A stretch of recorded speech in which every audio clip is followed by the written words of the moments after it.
आज या प्रॅक्टिकल मध्ये ना पार वाट लागली.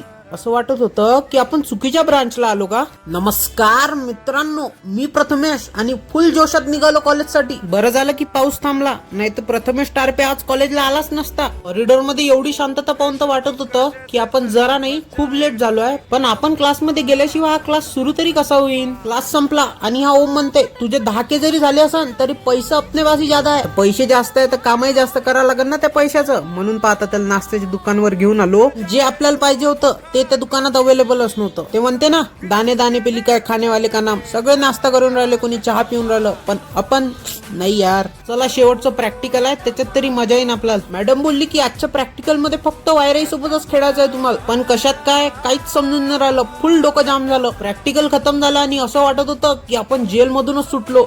कारण एवढा सुकून की काय सांगू. आजचं कॉलेज तर झालं, आता मस्त रूमवर जातो पाय मोजत मोजत आणि मस्त आराम करतो रूमवर. मग आजचा ब्लॉग कसा वाटला कमेंट मध्ये सांगा आणि नवीन असेल तर फॉलो नक्की करा आणि मित्रांसोबत नक्की शेअर करा.